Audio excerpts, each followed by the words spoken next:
কৈলাসহরের রাঙ্গামাটি গ্রাম পঞ্চায়েতের দেবীপুর এলাকায় ভারত বাংলাদেশের আন্তর্জাতিক সীমান্তে বাংলাদেশ সরকার অবৈধভাবে বাঁধ নির্মাণ করার প্রতিবাদে আগামী 25শে জানুয়ারি ঊনকোটি জেলা কংগ্রেসের পক্ষ থেকে পথ অবরোধ এবং সীমান্ত এলাকায় বিক্ষোভ প্রদর্শন করে লং মার্চ করার কথা সাংবাদিক সম্মেলনে ঘোষণা দিয়েছেন কংগ্রেস বিধায়ক বীরজিৎ সিনহা।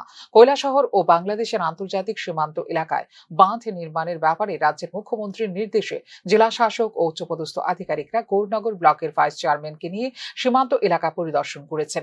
এ ব্যাপারে জেলা প্রশাসনের পেশ করা যাবতীয় রিপোর্টের ভিত্তিতে দিল্লিতে স্বরাষ্ট্রমন্ত্রীর সাথে সাক্ষাৎ করে সংশ্লিষ্ট ব্যাপারে দ্রুত পদক্ষেপ গ্রহণ করেছেন বলে রাজ্যের মুখ্যমন্ত্রী ডাক্তার মানিক সাহাকে ধন্যবাদ জানিয়েছেন বিধায়ক বীরজিৎ সিনহা।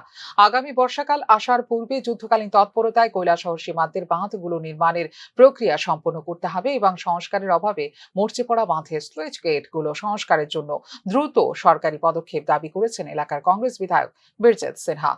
যুদ্ধকালীন ভিত্তিতে আমাদের এই অংশে বাঁধগুলো নির্মাণ করা দরকার। যে বাঁধটা আছে এটা মেরামত করা দরকার। অনেক দিন যাবৎ এই বাঁধের যে সুইচ গেটগুলো আছে মরিচার পরে এটা নষ্ট হওয়ার পথে। গতবারও দেখেছি যখন বন্যা আছে তখন গোবিন্দপুরে, পশ্চিম গোবিন্দপুরে সুইচ গেটের মধ্যে জল ঢুকেছে। শুধু গোবিন্দপুর না, কালীঘাট থেকে শুরু করে যেখানে যেখানে সুইচ গেট আছে এগুলোতে এই অবস্থা, এবং এটা মেরামত হয়নি।